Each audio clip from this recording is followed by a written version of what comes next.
I'd like to start this video off by saying that I'm not formally trained, nor did I go to school for this.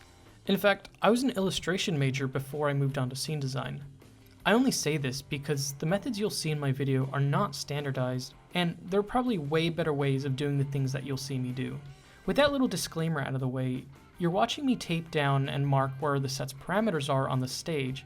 This is to give me an idea of where the things go, and also to give the actors and directors a visual cue of where to block their scenes. Throughout the video, you might also see people in the frame. Most of these are just kids in rehearsal. The theater I'm working at has really limited space, meaning my workshop is just the seating area with all the chairs stacked away.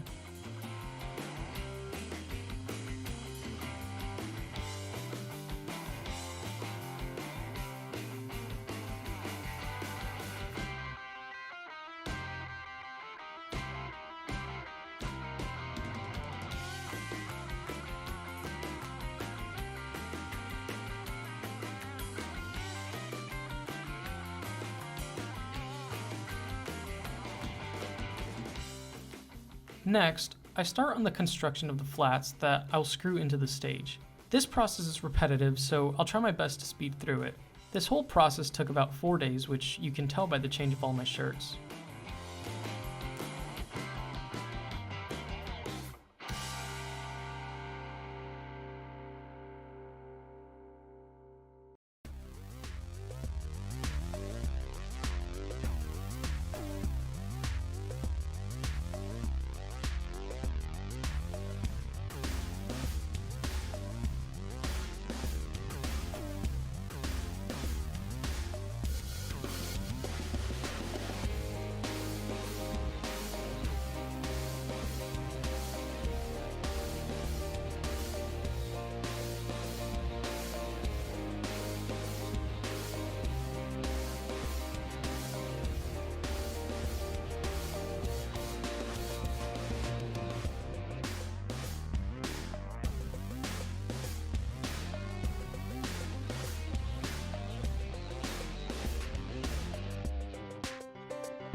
And now, I'll work on the stage left door. This means the right door from the audience perspective. I start by building a flat and then cutting out the shape of the door.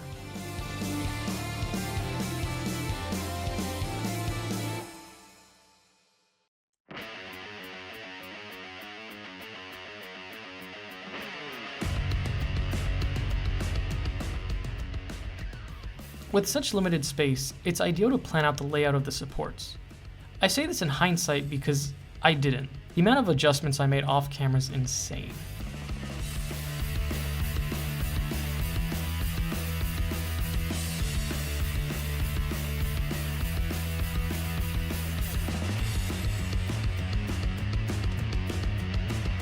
To make the door, I just framed a rectangle along the edges of the wooden sheet I cut. I made sure to trim the door cutout even more so it didn't clash with the frame. Making doors sit flush really deserves its own art form.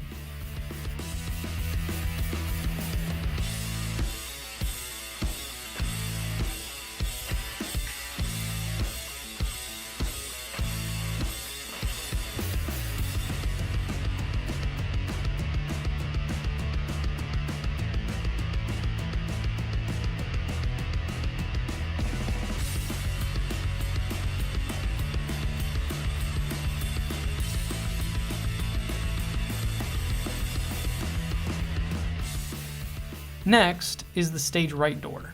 I made this one shorter than the other by about a foot. This one measured at 5'6". I did this intentionally to create the illusion of a cramped space for the characters.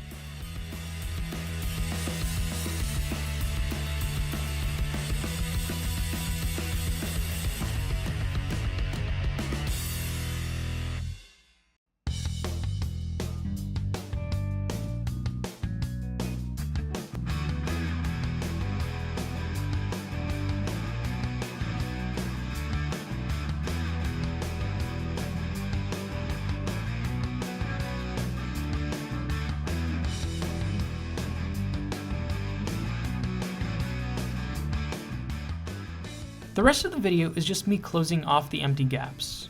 I will say I didn't do this entirely alone. One of the actors' dads came in and volunteered his Friday to help me build the set. He even brought his tools that were in much better condition than mine. Being early in my career means I have to work with the cheapest options because I haven't made enough money to be able to afford new tools. Almost all of my tools were given to me by a colleague who was given the tools to him by another colleague. So my tools are at least third generation, which is kind of cool when you think about it. Anyways, thanks to that dad for helping. It saved me an extra day of work that I can now spend on editing this video.